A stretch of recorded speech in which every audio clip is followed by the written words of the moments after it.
12 should be enough, Velka said. Make sure they're ugly. Drell, who had worked for the Cashran Trading Company long enough to know when a question was appropriate and when silence was safer, chose silence. He wrote the number on his ledger and waited. Condemned stock, Velka continued. She was standing at the window of her office on the upper floor of the guild hall, looking down at the eastern quarter of Thornwall, where the rooftops thinned and the timber workshops began. Salvage rejects, carts that no shop in 3 territories would touch, the kind of wreckage that makes a man's yard look like a graveyard. And the delivery, before dawn, 2 rows along his fence line, tag each, one with a scrap notice from a different failed shop, make it look like he's been collecting them. The cost, under 400 coppers for the lot. Less if you negotiate. And the purpose? She was tall for an orc woman, broad through the shoulders with the particular posture of someone who had spent 9 years occupying rooms that did not want her in them, and had stopped noticing the resistance. Her tusks were filed, not short enough to hide, but enough to signal that she operated in human spaces and had made the accommodations necessary to do so. Her eyes were amber, sharp, the eyes of a woman who calculated before she spoke and spoke only when the calculation was complete. The purpose, she said, is that a man who won't sell his land when asked politely will sell it when his yard is full of condemned iron, and the compliance office is asking questions he can't answer. He did not ask whether this was ethical.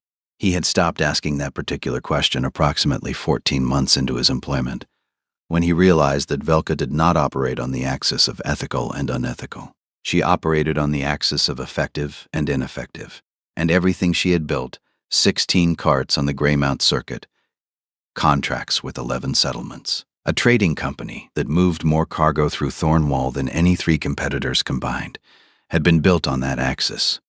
By Thursday, Velka said, I want them in his yard by Thursday. The man she was trying to bury was named Cale Dunmore, and he was, by every measure Velka had applied, unremarkable. He ran a repair shop on the eastern edge of Thornwall, a timber frame building with a pitched roof, a yard full of scrap iron sorted by type, and a chimney that produced smoke from before dawn until after dark.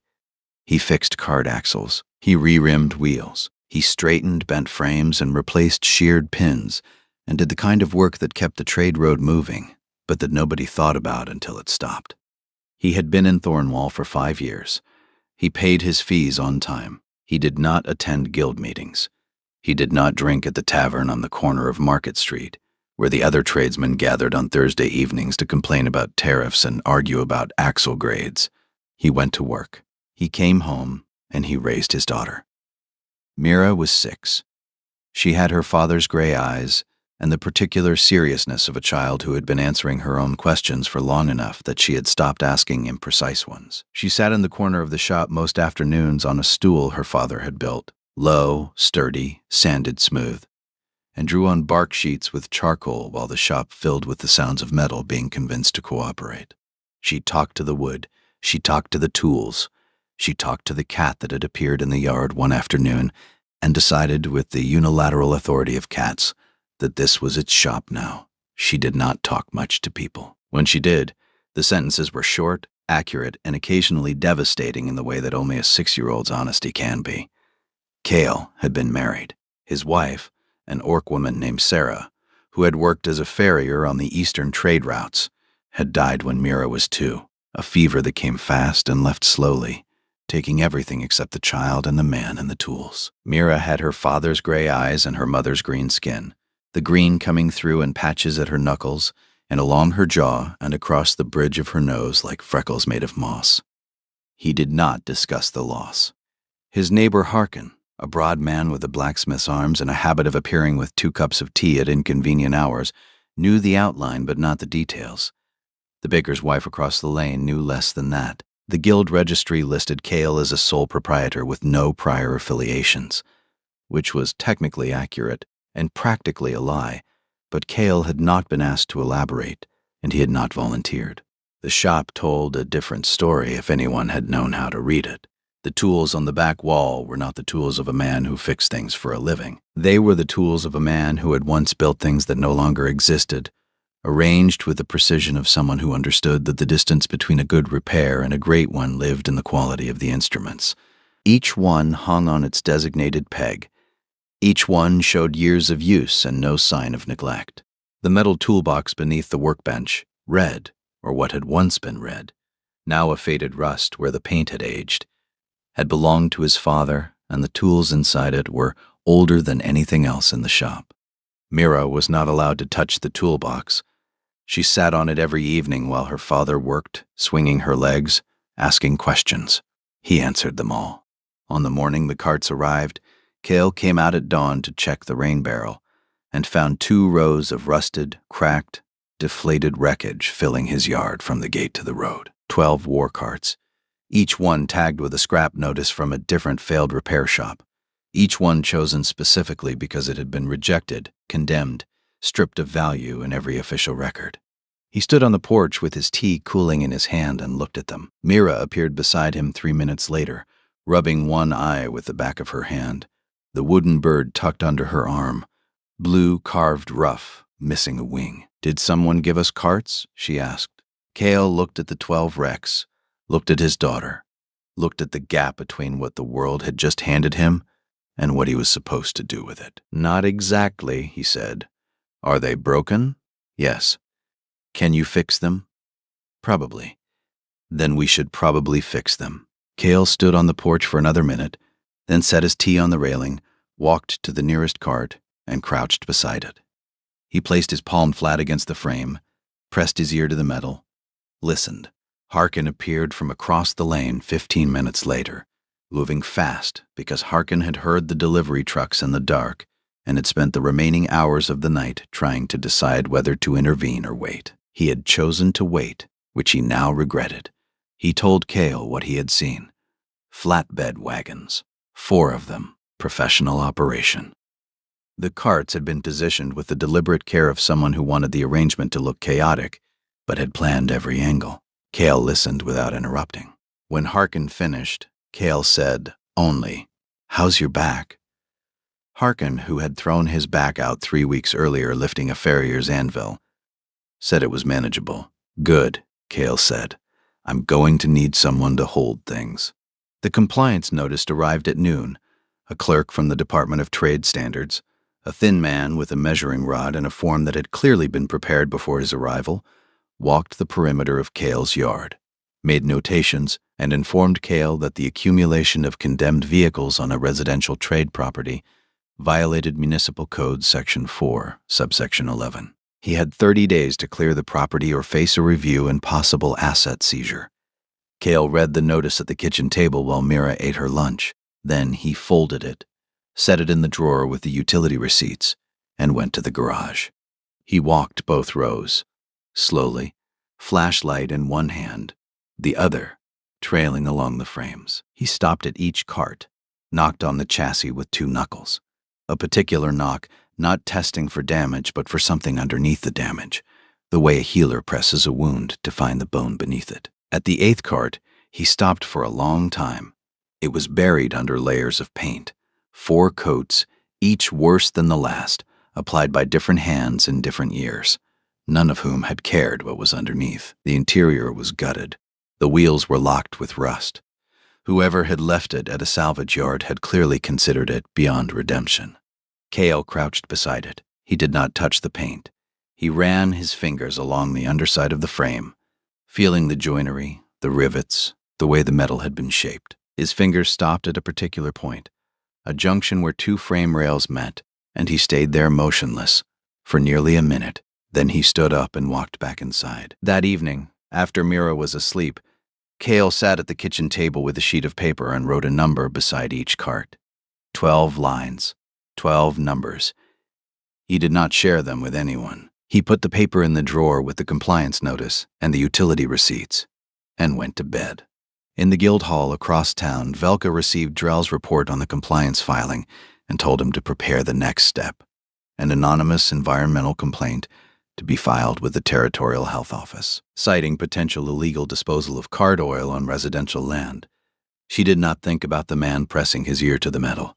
She did not wonder what he had been listening for. She should have. Part 2. The The first cart came out of Kale's shop on the third day. A cargo hauler with a cracked crossbeam and seized wheel bearings. 3 days of work, not rushed, not slow. The kind of efficiency that comes from a man who knows exactly what is wrong before he begins, so that no motion is wasted, no part ordered that isn't needed, no hour spent that doesn't produce result. He listed it at the Thursday market for 380 silver. It sold before midday. The second cart, a heavy frame wagon that needed a full axle rebuild, sold 5 days later for 520 silver. The buyer was a grain hauler from the northern route who had spent 2 seasons looking for exactly this type of frame and had stopped believing one existed. Velka received each report from Drell. After the first sale, she made a dismissive sound and returned to her ledger. After the second, she was quiet for several seconds before speaking. "He's a mechanic," she said. "He fixes things for coppers. Where did he learn to do axle rebuilds?" Drell did not have an answer. "Find out," Velka said. The environmental inspector came the following Tuesday. Kale walked him through the shop, pointed out the oil containment system, a gravity-fed basin with a sealed drum collector installed 3 years ago, above code. The inspector signed off and left within the hour. Velka received that report. She told Drell to escalate. The licensing office sent a notice, selling vehicles from a trade residential address without a dealer's permit carried a penalty of 500 silver per transaction. Kale received this on a Thursday. By the following Wednesday, he had a temporary dealer's permit filed through a property law specialist named Aldrin, referred by someone from the eastern provinces who knew Kale's work. Every wall Velka built, Kale walked through, not around, through, as though the walls were made of something softer than she believed. The 3rd through 6th carts came out in 9 days. Kale worked in the evenings after Mira went to sleep, and on morning hours before she woke, he kept a notebook on the workbench. Every part ordered, every hour worked, every copper spent. Harkin came most evenings and did what was asked, which was mostly holding things steady and passing tools in the right order, which Harkin did without complaint, because he understood that something was happening here that exceeded his ability to explain, but not his willingness to trust. A light transport sold for 400, a reinforced cargo frame for 600, a passenger wagon for 350, and a military surplus hauler with a frame cleaner than anyone would have guessed from the exterior. That one went for 780 to a construction crew outside Thornwall. Velka stopped asking Drell for reports. He brought them anyway. She read them standing at the window, looking at the eastern quarter, where she could just see the smoke from Kale's chimney rising into the afternoon air. "Who is he?" she said, not to Drell, to the window. Drell, who had been waiting for this question, opened a second file. Ashward Restoration Forge, Eastern Provinces. He worked there for 11 years. Senior reconstruction master, he assessed, rebuilt, and certified war carts worth more than anything currently in our fleet. Ashward, that restored Lord Brennick's ceremonial battle wagon, the one that sold for 14,000 silver at the Greymount auction. The same. Then she looked at the smoke from Kale's chimney. Then she sat down. Slowly, the way a person sits when the ground has shifted and they need to confirm that the chair is still where they left it. "I sent 12 condemned carts to a master restoration engineer," she said. "Yes, I sent them as an insult. Yes, and he is turning them into money. Approximately 5,200 silver from the first 6 carts. The 8th cart sold separately for 3,800. Total so far, just over 9,000, with 5 carts remaining." When she opened them, the calculation behind them had changed. Not the sharpness, Velka was always sharp, but the direction. She had been calculating how to break Kale Dunmore. She was now calculating what Kale Dunmore was. Across town, Kale was working on the 7th cart when Mira appeared at the shop door in her nightclothes. It was past 9. She should have been asleep an hour ago. She stood in the doorway with the wooden bird under her arm and watched him work for 2 full minutes before speaking. "You're not sleeping?" she said. "Neither are you. I woke up because of the hammering. You hammer different at night." Kale stopped, looked at her. "Different how?" "Slower, like you're thinking between the hits." She was right. He did think between the hits at night. During the day, the rhythm was work. But at night, when the town was quiet and the shop was warm, and the only sound was his own hands, the rhythm became something closer to conversation. The metal talked back at night in ways it didn't during the day, and Cale listened, and the listening slowed the hammer, and his 6-year-old daughter had noticed from upstairs through a floor and a ceiling, because she noticed everything. "Come sit," he said. She crossed the shop and climbed onto her stool, positioned the wooden bird on the workbench beside his tools, angled so it could watch. She had explained once that the bird needed to see the work because otherwise it got bored, and bored birds caused problems. "This one's different from the others," Mira said, looking at the cart he was working on. "How?" "You keep stopping and looking at it. With the other ones, you just fix them. With this one, you look. What are you looking at? How it was made. Who made it? Whether the person who made it knew what they were doing. Did they?" Cale ran his hand along the frame rail, the particular gesture he used when he was reading metal by touch, the way a healer reads a pulse. "Yes," he said. "They knew exactly what they were doing." "Then why is it broken?" "It's not broken. It's abandoned. There's a difference." Mira considered this with the seriousness she gave all information. "Like General," she said, holding up the wooden bird. "He's not broken. He's just missing a wing. But he still works." Cale looked at his daughter, at the one-winged bird, at the cart behind her bearing the mark of a woman who had been dead for generations but whose craft was still alive in the iron. "Exactly like General," he said. Mira swung her legs. "Can I help?" "You can hold the lantern." She held the lantern while he worked. She did not fall asleep. She held it steady for 40 minutes, her small hands, green at the knuckles, her mother's color coming through, gripped the handle with the concentration of a child performing a task she considered essential. When Cale finally sent her to bed, she went without argument, which was unusual enough that he noted it. At the door, she turned. "Dad?" "Yeah." "The lady who put the carts here, does she know you can fix them?" "She's starting to find out." "Good, she should know." Mira paused. "People should know what other people can do. Otherwise, they make mistakes." Cale stood in the shop and heard her footsteps cross the floor above and the creak of her bed, and then the particular silence of a child who has fallen asleep mid-thought, which was how Mira always fell asleep. Not gradually, but all at once, as though consciousness were a light switch rather than a dimmer. He went back to work. "Now, about the 8th cart, I will tell you what Velka did not yet know, because the not knowing is the part that mattered most, and the part that cost her everything she thought she understood about herself." Part 3. On the 5th night after the carts arrived, after Mira was asleep and the shop was dark except for the forge glow in the corner, Cale went to the 8th cart with a lantern and a scraping tool. He worked for an hour. Layer by layer, the paint came off, a dull brown over a faded black, over a military gray over something else entirely. Something that had been hidden so long it had become invisible to anyone who wasn't looking for it. Under the 3rd layer, Cale found the original surface, and on it, pressed into the metal with the depth and precision that only one tradition of forge work produces, a mark. Not a manufacturer's stamp, not a serial code, a clan forge mark, the signature of an orc war cart builder, pressed into the frame at the moment of completion. In the old tradition, a builder who marked a frame was declaring the vehicle alive, not a product, a creation, something with a name and a lineage and a place in the history of the hands that made it. The mark read, Cashrin. Cale did not know what the name meant. He was a human mechanic in a human majority town, and Orcish clan heraldry was not part of his education. But he knew forge marks. He knew the difference between a stamp applied by a machine and a mark pressed by a hand, and this mark had been pressed by a hand that knew exactly what it was doing and exactly what it meant. He ran his fingers across it. The metal underneath was clean, no corrosion, no fatigue.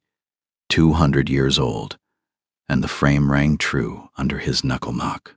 He sent a detailed condition report to a collector in the eastern provinces, a man named Aldrich, who specialized in historical military vehicles and who had known Cale since the Ashford years. 40 detailed notes: frame integrity, joint condition, original components versus replacements. the forge mark's position and depth. Aldrich responded within hours. The language he used was not the language of a man discussing commerce. It was the language of a man who had just been told that something he thought was lost had been found. The collector paid 3,800 silver, without negotiating, transport arranged the same week. But Cale had found something else under the forge mark, something Aldrich had not asked about because Aldrich was interested in the vehicle's market value, and what Cale had found had no market value at all. Beneath the Cashrin mark, scratched into the metal in smaller letters, was a name, Cashrin Velcora, a personal name, the builder's name, scratched into the frame the way a parent carves a child's growth marks into a doorpost, not for the world to see, but for the family to remember.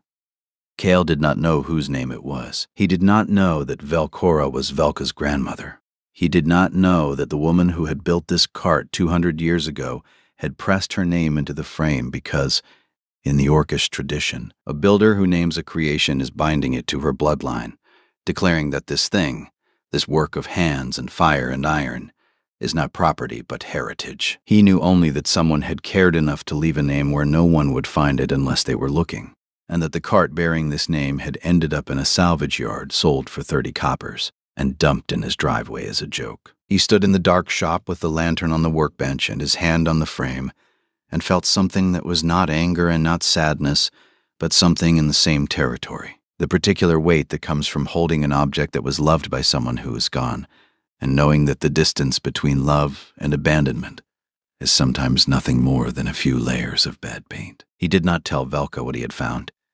He did not tell anyone. He put the name in his notebook. He closed the book. He went to bed. Velka's father arrived in Thornwall on a market day, unannounced, the way he arrived everywhere, not because he enjoyed surprise, but because he did not believe in giving people time to prepare faces. Gorath Cashrin was 73 years old. He had built the trading company from a single wagon and a handshake, and he had handed it to his daughter 9 years ago because his knees had stopped cooperating, and his wife, Velka's mother, had told him that dying in a saddle was romantic only in songs, and in reality, it was just inconvenient for the people who had to retrieve the body. He was not a large man, he had been once, but age had compressed him, reduced him to the essential elements: sharp eyes, heavy hands, a voice that carried the low vibration of an orc elder who had spent 50 years speaking and had learned that volume was unnecessary when accuracy was sufficient. He found Velka at the guild hall. He did not sit. He stood in her office and looked at the eastern quarter through her window and said, "I hear you dumped 12 carts on a man's property." It was a tantrum. Tell me about the carts. Salvage stock, condemned, worthless. All of them? He looked at his daughter with the particular expression of a father who loves his child and is disappointed by them simultaneously, and has not yet decided which feeling to lead with. "I received a message from Aldrich in the eastern provinces," he said. "A collector I've traded with for 30 years. He knows every Cashrin piece that surfaces on the market. He purchased a war cart from a mechanic in Thornwall, 200 years old. Original Cashrin forge work." Velka's face did not change, but her hands, which had been resting on the desk, went still.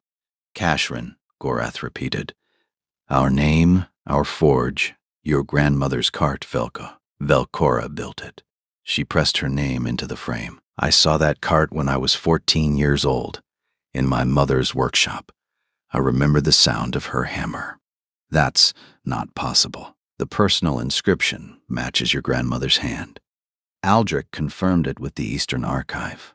Velka stood, slowly, the way a person stands when the floor is no longer where they expected it to be. "I bought that cart for 30 coppers, she said. Yes.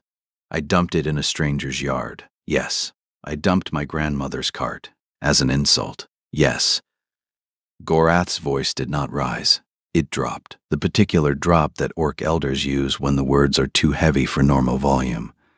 "You dumped 200 years of your family's craft in a man's driveway because you wanted his land, and you didn't look at what you were throwing away because looking would have required caring, and caring would have slowed you down. I didn't know. You didn't look. There is a difference between not knowing and not looking. One is ignorance. The other is choice." Velka's hands were on the desk, both of them, flat, the pressure turning her knuckles dark. "Your mother looked," Gorath said. "Every piece of iron that came through our yard she examined. She said that discarded things carry the most history because nobody thinks to erase them. She would pick up a bent nail and tell you who made it by the angle of the head."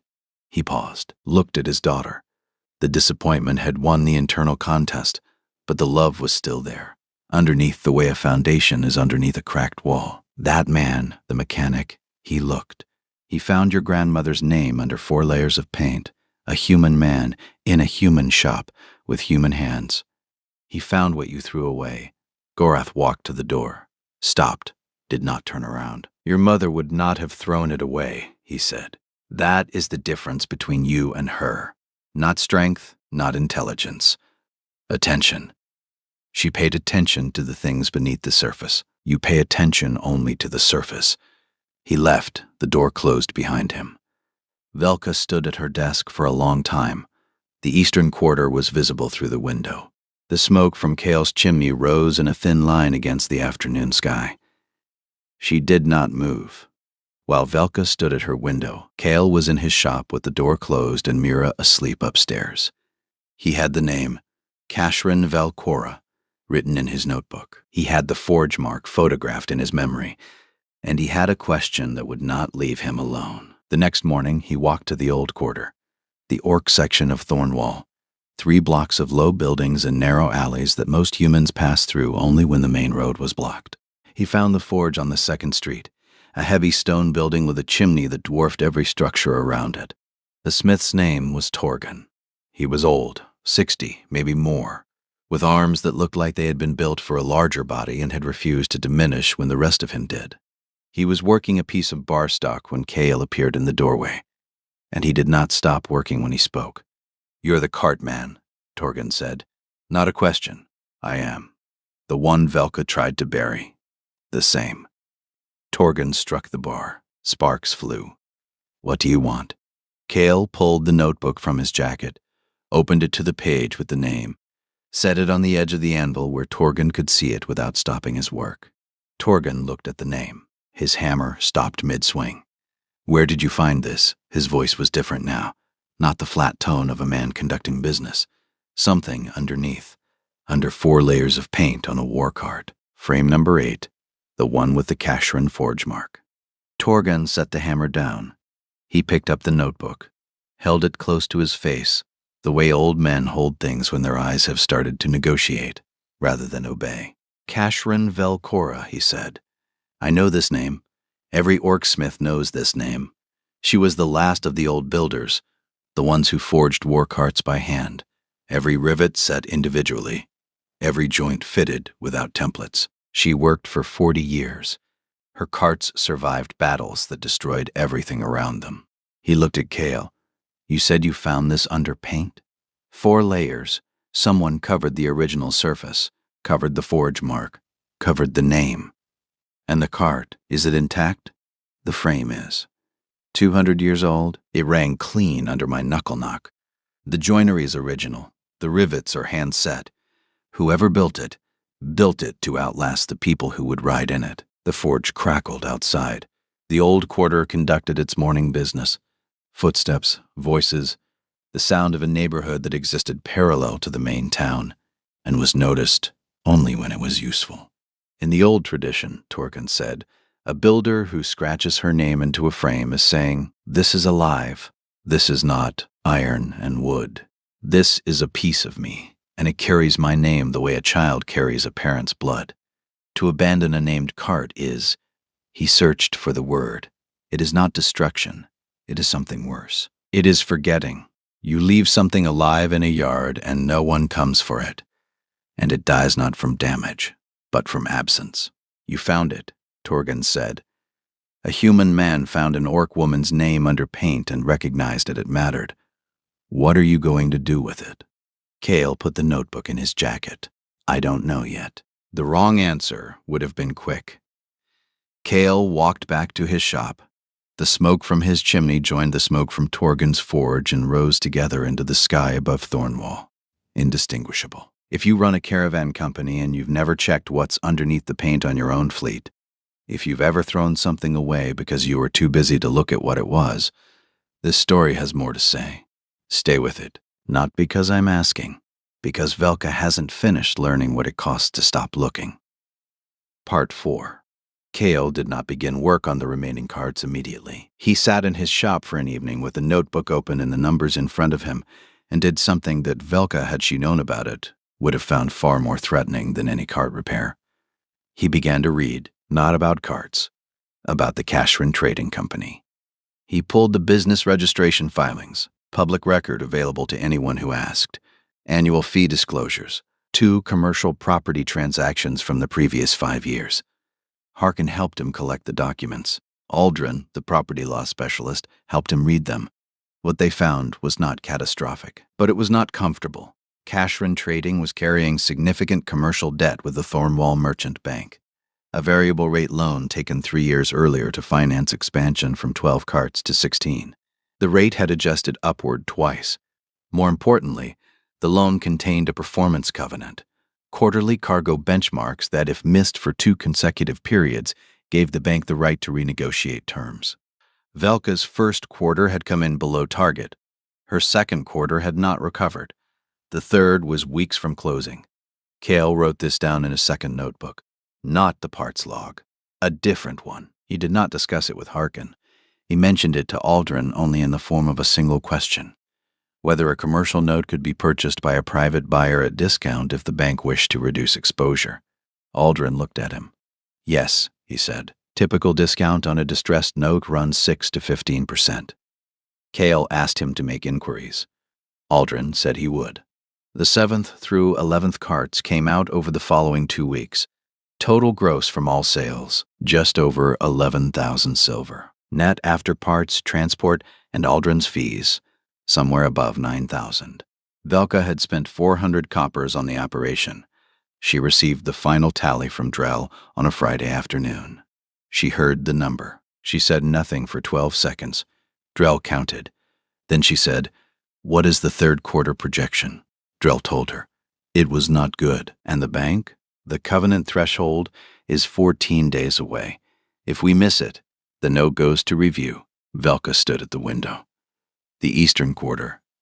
The smoke, the chimney that had been producing smoke since before dawn every day for 5 years, while a man fixed things and went home and raised his daughter and asked nothing from anyone. He's going to buy the note, Velka said. Drell looked at her. The cart man, Dunmore. He's been reading our filings. Aldrin, the lawyer he hired, has connections at the merchant bank. He's going to buy our debt.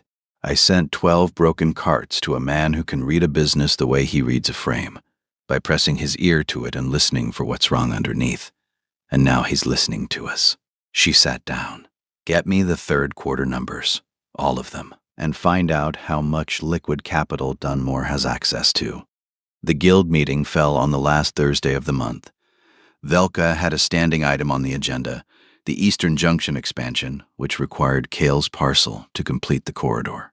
She arrived with Drell and 2 associates from her legal counsel, dressed in the particular way that communicated she considered the outcome settled. The hall was fuller than usual. Torgan was there, sitting in the back row, his forge arms crossed, watching. The baker's wife from Cale's Lane sat near the middle. Harkin was 3 rows behind center, his broad frame taking up a seat and a half. Cale arrived after Velka. He wore a work jacket over a clean shirt.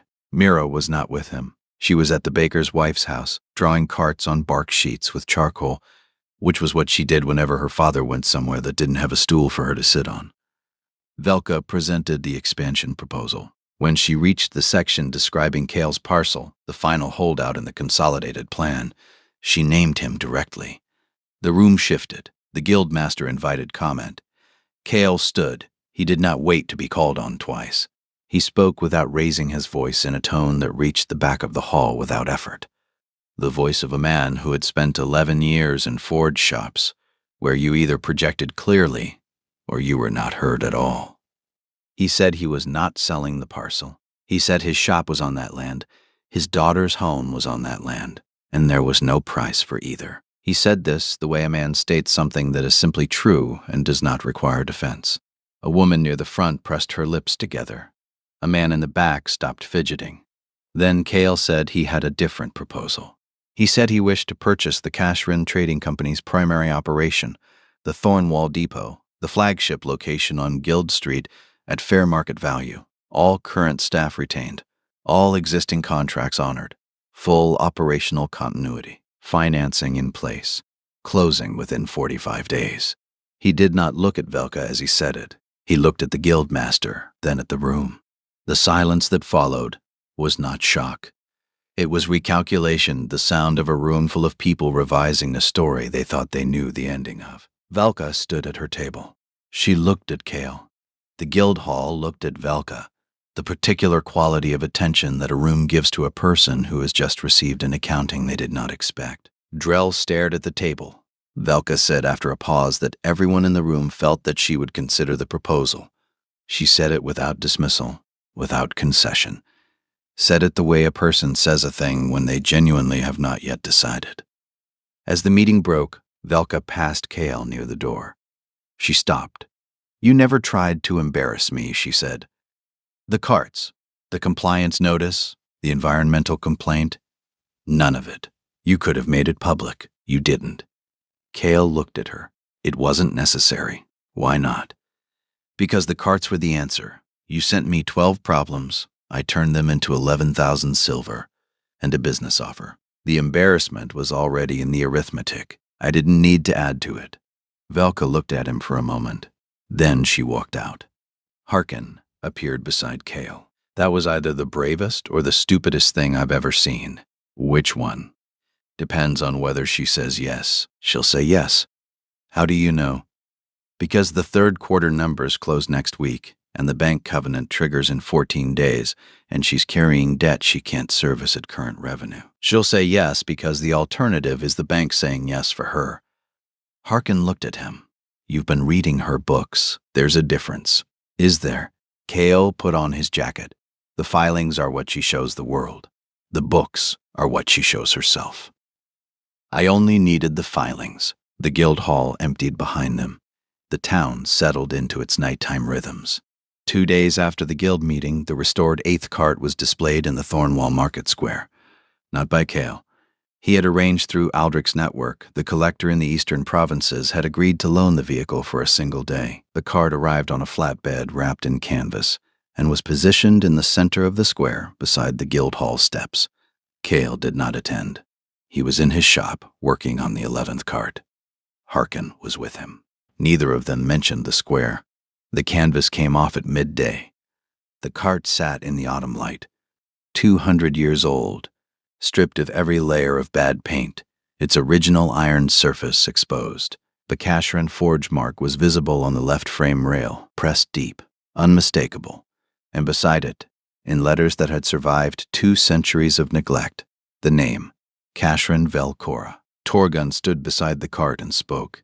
He spoke the way old Smiths speak, with fewer words than the subject deserved, because he trusted the iron to carry the rest. "This is a Cashrin war cart, built by Velcora, every rivet set by hand. The builder's name is scratched into the frame. An Orcish tradition meaning the vehicle is considered alive. A named creation carries its builder's blood." He paused, looked at the crowd, humans and orcs, market traders and guild members, children on barrels. This cart was found in a salvage yard, sold for 30 coppers, covered in 4 layers of paint. Condemned. And a human man in a human shop with human hands, found the name underneath. Found it because he looked. Most people don't look. The crowd was quiet. The kind of quiet that happens when a group of people collectively recognizes something important and isn't sure what to do with the recognition. Velka was not in the square. She was in her office at the window. She could see the cart from above, the iron catching the light, the forge mark visible even from this distance. Below, an orc woman Velka didn't recognize knelt beside the forge mark and ran her fingers across it. Palm flat, fingers spread, the old gesture. The one that meant, "I see you in the iron." Velka watched this woman touch her grandmother's mark with more reverence than Velka had ever shown it. The distance between what she saw and what she had done 30 coppers, a salvage yard, a driveway, an insult, sat in her chest like iron. Her father was in the square, standing near the back, not speaking, just watching. He looked up directly at her window. The expression on his face was not anger, not disappointment. It was sadness. The sadness of a man watching his daughter discover something she should have known, and being unable to prevent the hurt, and unwilling to, because the hurt was necessary. He nodded once, the same gesture he had used when she was 12 and had failed her first forge exam and wanted to quit. It meant, "You are not finished." Velka stepped back from the window. She did not go to the square. She did not touch the cart. She did not touch her grandmother's name. She sat at her desk. The office was quiet. The sounds from the square came up through the floor. Voices, the murmur of people looking at something they didn't fully understand but recognized as significant. Velka opened her ledger, not the business ledger, a personal one, the kind she kept in the bottom drawer, the kind that contained the numbers she did not show to Drell or the Guild Council or anyone. The real numbers, the ones that told the truth about where the Cashrin Trading Company stood. She already knew the truth. She had known it for weeks. The third quarter would miss the covenant threshold. The bank would place the account on review. The interest rate would adjust again, and the cascade that followed, renegotiated terms, reduced credit, the particular slow strangulation that banks applied to businesses they had decided to exit, would begin. She had built this company from her father's 3 wagons into 16 carts and 11 contracts. She had done it in a town that did not want an orc woman at its guild table, in an industry that did not want orc hands on its ledgers, in a world that measured her twice and credited her half. She had filed her tusks and learned human contract language, and sat in rooms where men looked past her and spoken until they couldn't look past her anymore. And now a man she had tried to destroy was offering to buy what she had built. And the worst part, worse than the money, worse than the loss, worse than the look her father had given her from the square, was that his offer was fair, not generous, not predatory. Fair. The appraisal number, exactly. No discount for her vulnerability. No premium for his leverage. He had paid what the thing was worth, and the precision of that was more devastating than any cruelty would have been. Because cruelty, she could fight. Fairness, she could only accept. She closed the ledger, looked at the window. The sounds from the square were fading, people moving on, the cart being wrapped again for transport. For 9 years, she had operated on the axis of effective and ineffective. She had built systems, acquired contracts, managed routes, expanded capacity. She had been effective. She had been very effective. And in being effective, she had stopped being something else, something her mother had been, something her father still was, something that Torgon had described in the square when he said that a named creation carries its builder's blood. She had stopped caring about the blood. She had started caring only about the metal, and a human mechanic on the eastern edge of town had found the blood under 4 layers of paint and had treated it with more respect than she had. That was the cost. Not the money, not the company, the knowledge that she had become the kind of person who threw away something alive because she was too busy to look at it. She took a piece of paper from the desk, plain paper. Not a ledger, not a filing. She wrote one line, "I stopped looking. That was the mistake." She folded it, put it in her jacket pocket. It was not a note for anyone. It was a note for herself. A record, the way Kale kept records, the way her grandmother had pressed her name into iron. A mark that said, "I was here. This is what I learned. Do not forget it." The deal negotiation took 3 weeks. Aldrin handled the legal structure. Velka's counsel reviewed the terms. The price was set by independent appraisal. Kale paid what the appraisal said, without negotiating downward, which Velka noted and did not comment on. The existing staff of 14 received written confirmation that their contracts would be honored. 2 of them asked to meet Kale individually. He met with both in the depot break room, drank tea, answered their questions. He told them he intended to run a clean operation that charged fair prices and stood behind its work. He was not interested in being the largest trading company in the region. He was interested in being the most reliable. Both came back the following week. The signing happened on a Tuesday morning at Aldrin's office. Velka and Kale sat on opposite sides of a table with documents between them. Drell sat behind Velka. Harkin sat behind Kale, looking mildly terrified by the formality of it. When the last page was signed, Velka set her pen down and looked at Kale. "You knew what the 8th cart was," she said, "from the first night. I knew it was something. You knew it was Kashran. I knew the forge mark was Orcish. I knew the craftsmanship was old and exceptional. I didn't know the name until I looked. And you sold it to a collector who will preserve it.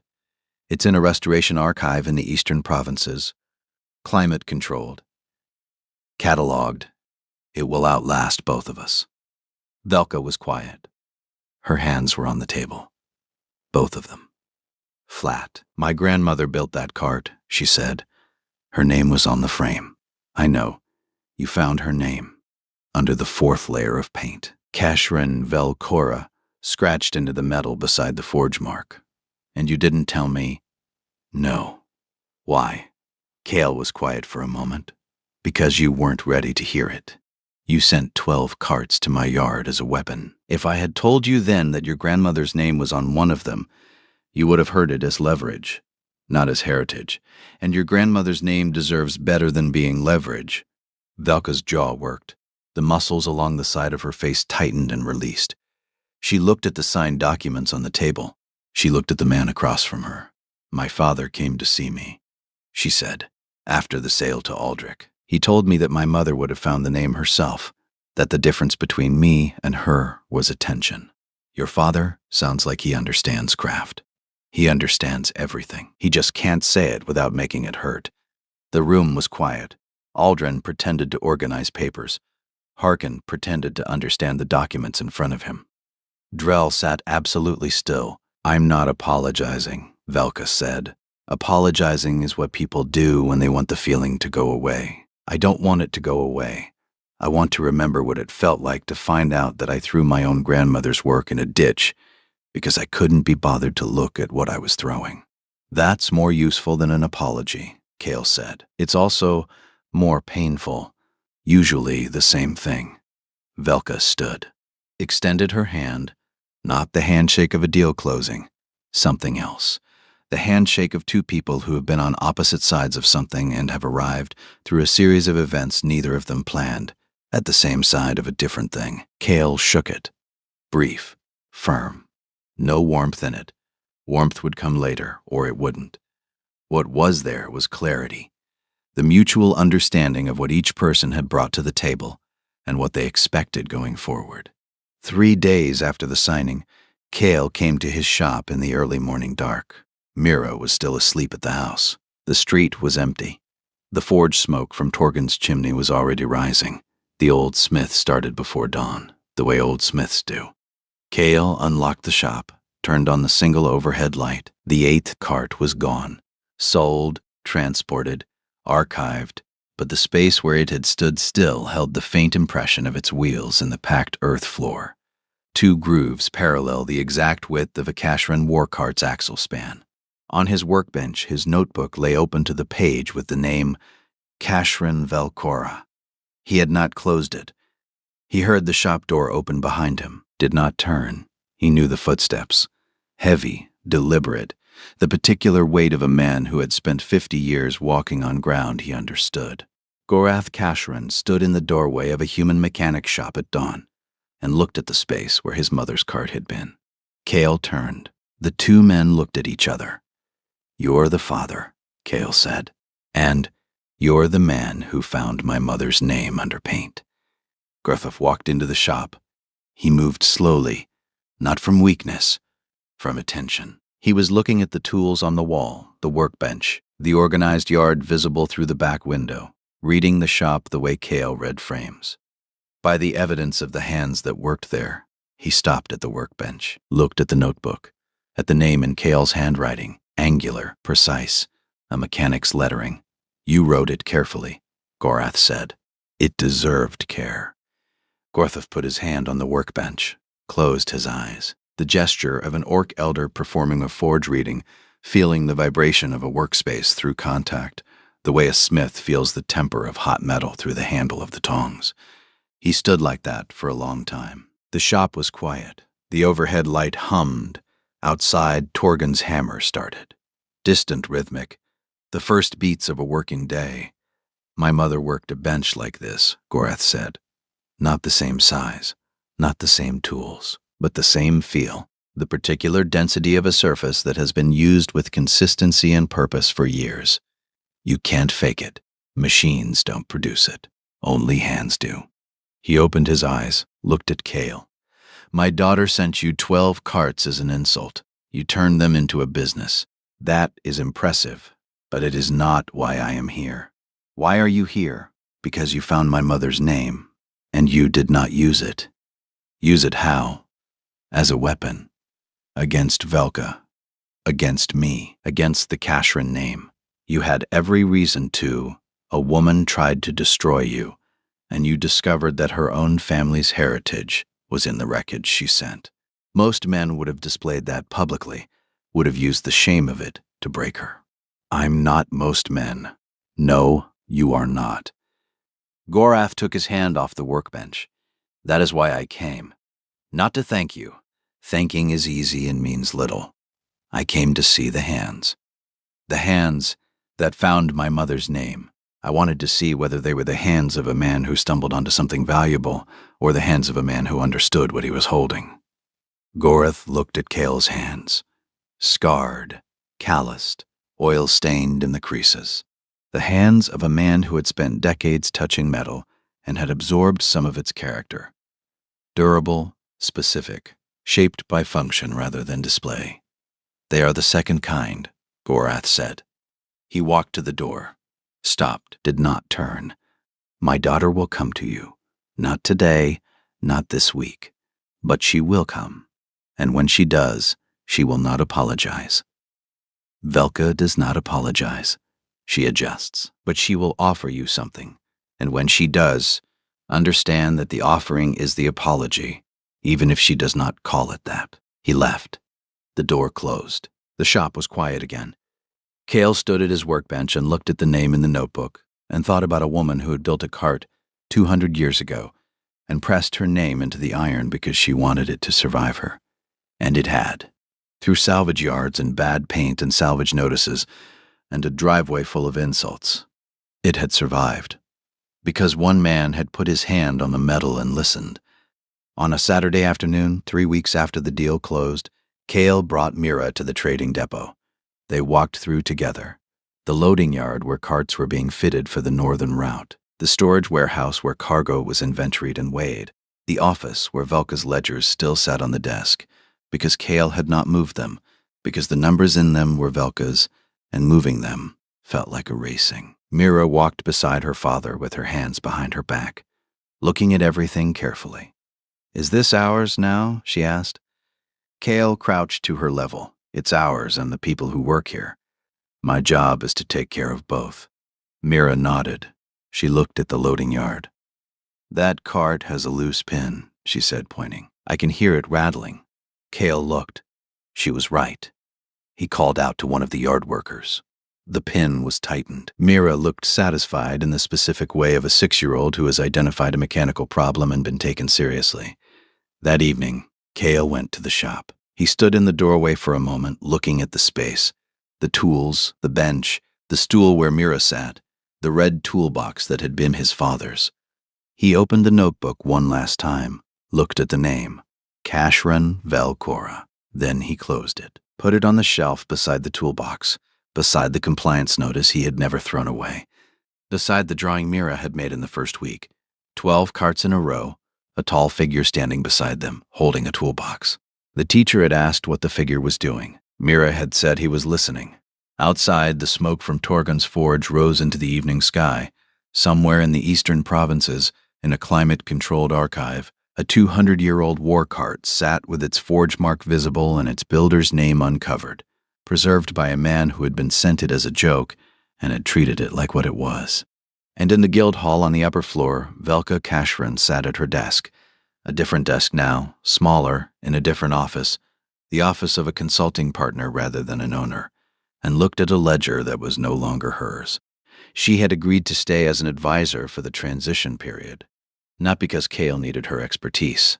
though he did, but because leaving entirely would have meant walking away from the only professional relationship she had ever had, where the other person did not want anything from her except competence. She had not apologized. Her father had been right. She did not apologize. She adjusted, and the adjustment had come in the form of a single act that she had performed that morning, without telling Cale, without telling anyone. She had gone to Torgen's forge. She had asked the old smith to make something, a forge mark, not a copy of her grandmother's mark, a new one, her own, Velka Kashrin, pressed into a blank iron plate with the old tools by the old method, one strike at a time. She had left the plate on Cale's workbench with nothing else, no note, no explanation, just a piece of iron bearing a name, placed on a surface where a man who understood names and iron and the things that survive under paint would find it and know what it meant. It meant, I am paying attention now. It meant, I see what is underneath. It meant the thing her father had said her mother would have known, and that Velka was learning, late and at great cost, but learning. That the surface is never the thing. The surface is just what the world puts on top to make it easier to ignore what's underneath. And the people who matter, the ones who build things that last, the ones who find names under paint, the ones who listen to iron with their hands, are the ones who never stop looking beneath it. Cale found the plate the next morning. He picked it up, turned it over, read the name. He set it on the shelf beside the notebook, beside the toolbox, beside the drawing. Then he opened the shop, lit the forge, and went to work.